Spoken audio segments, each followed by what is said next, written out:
What if I told you the person who goes on Hajj never returns? Not because they're lost, not because they disappear, but because something inside them dies and something greater is born. This isn't just about a pilgrimage. This is about transformation at the deepest level of the soul, a death and a rebirth witnessed by millions every year, yet understood by very few. And here's what's even more astonishing. Scientists today are uncovering truths about time, energy, collective behavior, even human consciousness that align with what the Quran spoke of over 1,400 years ago. It's no longer just a matter of faith, it's a matter of evidence. So, whether you're a believer seeking purpose, a seeker chasing truth, or just someone who's felt that pull towards something greater, stay with me. Because by the end of this video, you may never look at Hajj or yourself the same way again. Would you like a background music suggestion or video scene ideas to match this intro? The transformational nature of Hajj is not merely a poetic notion or a spiritual claim made by believers. It is a deeply woven truth embedded in both the ritual fabric of the pilgrimage and the existential reality of the human being who undertakes it. Hajj is not a holiday, nor is it merely a religious duty. It is a journey toward death and resurrection, not in the literal sense, but in the metaphysical one. It is a form of self-extinction, a shedding of all social labels, material attachments, and worldly identities. The person who boards the plane or begins the trek to the Holy Land carries a certain name, status, past, and bundle of sins. But the one who returns is someone else entirely. To say, whoever goes on Hajj never returns is not to make a supernatural claim of physical vanishing. It is to declare a profound internal truth, the death of the old self and the emergence of a new one. The journey begins when a Muslim enters into a state known as ihram, a condition of consecration marked by the wearing of simple white garments. These garments are not chosen at random, nor are they merely symbolic. They are the same shape and style of cloth in which the dead are wrapped before burial. The pilgrim thus begins his journey, dressed as though he is already deceased, stripped of his worldly distinctions. A king and a beggar wear the same cloth. A scholar and a farmer walk side by side, unrecognizable in their simplicity. This deliberate erasure of worldly identity is the first death, the death of the ego, the status, the illusion of individual superiority. What is often missed in academic or sociological analyses of Hajj is the internal narrative of the pilgrim. For one who is spiritually awake, every step of the journey is a dismantling. When a pilgrim utters the words, Labbaik Allah, Umma Labbaik, here I am, O Allah, here I am, it is a direct answer to the call of Abraham. And beyond that, the call of God to every soul, since the primordial covenant. This moment is not a chant, it is a submission, it is a surrender so complete that the self dissolves into the intention of obedience. The repetition of these words while walking, standing, and weeping creates an echo in the soul, a rhythm that overrides the rhythm of self-will.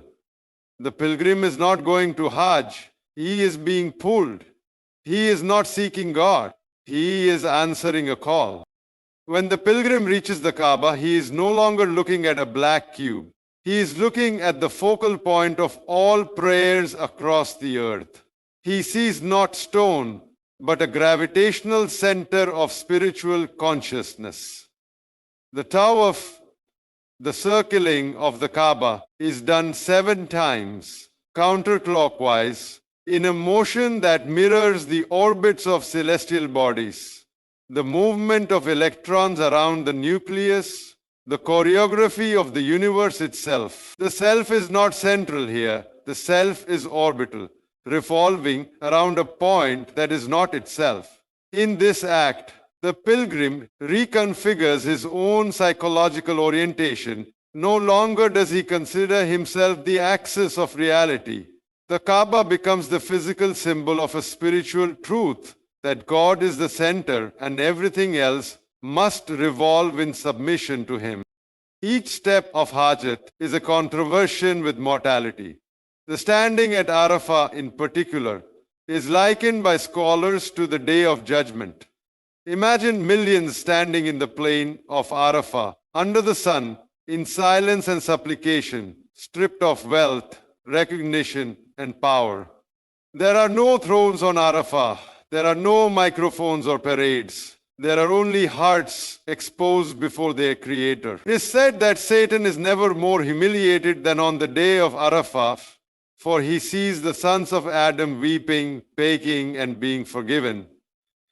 This moment is not merely about religious sentiment. It is the collapse of pride, the collapse of forgetfulness, the collapse of distance. One does not come to Arafah as a tourist. One stands there as a soul before eternity. The stoning of the pillars, the Jamarati, is another element in this spiritual death and rebirth. The act symbolizes the rejection of the whisperings of Satan. Just as Abraham rejected Satan's temptations when he tried to dissuade him from sacrificing his son.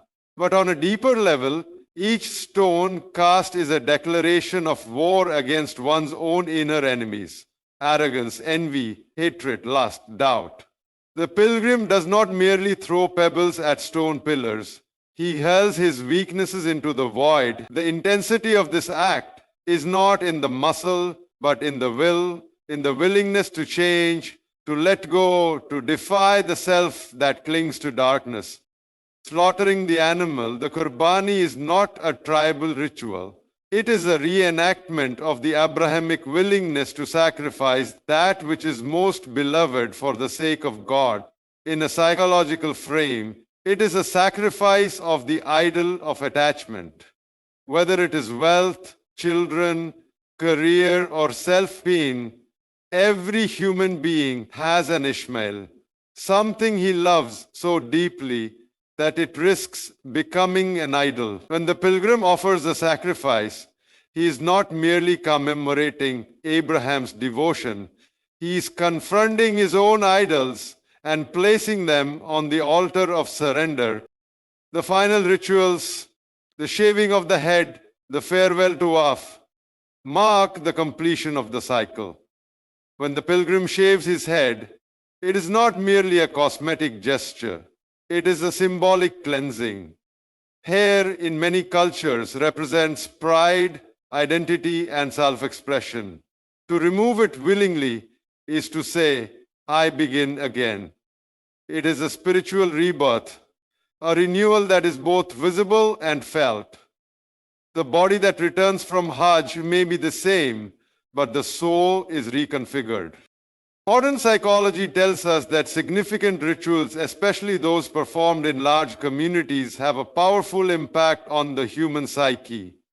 They can trigger cognitive restructuring, emotional catharsis, and even neurochemical resets.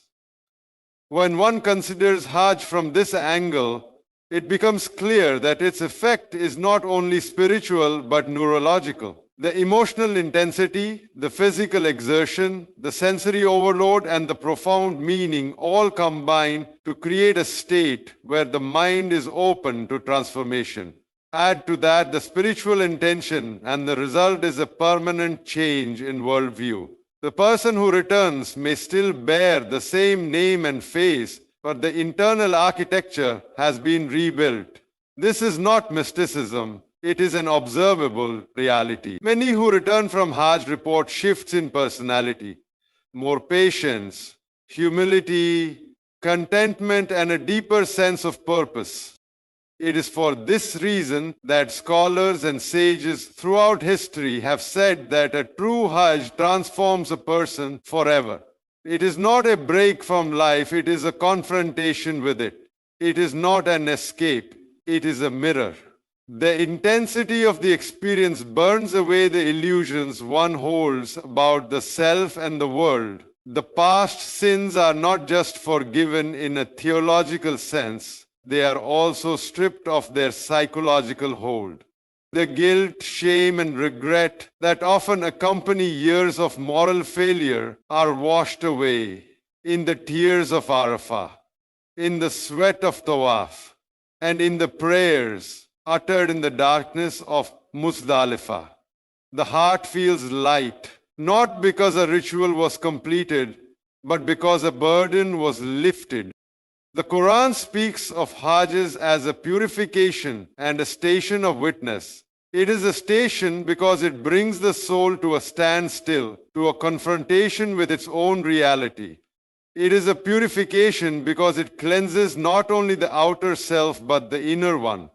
Thoughts, desires, intentions, habits. The hadith says that a person who performs Hajj properly returns like the day his mother bore him, sinless, pure, a blank slate. In the symbolic sense, this is rebirth. In the psychological sense, it is reset. And in the spiritual sense, it is nothing short of resurrection. So the statement, whoever goes on Hajj never returns, is not a metaphor to be lightly considered. It is an ontological truth. The man who boards the plane is not the one who walks back through his front door. The woman who says goodbye to her children before leaving is not the same mother who embraces them upon return. There is a death in Makkah, the death of the self that once chased the world, and a birth in the soul that now walks toward God. To go on Hajj is to answer the most ancient call, the call to be human again as God intended. And to return from Hajj is not to come back, but to begin. And so we come to understand, whoever goes on Hajj never returns, not because they vanish, but because they transform. The old self, burdened with pride, sin, and distraction, dies somewhere between the plains of Arafah and the stoning at Mina. What returns is a soul resurrected, humble, purified, and reborn, with the clarity of purpose and the nearness to its Creator. This is not the end of a journey, but the beginning of a new life, guided not by ego, but by surrender, not by desire, but by divine direction. Hajj is not an escape from the world, it is a re-entry into it. As one who has seen truth with naked eyes, and now walks with intention, with light, and with the peace that only God can give. May every step you take toward the house of Allah be met with ease. Every prayer you whisper be accepted, and every tear you shed be a witness for you on the day when nothing will avail but His mercy. If you are among those yet to go, prepare your heart, not just your bags, and if you have already been, never forget the soul that returned. Thank you for listening, for reflecting, and for seeking truth.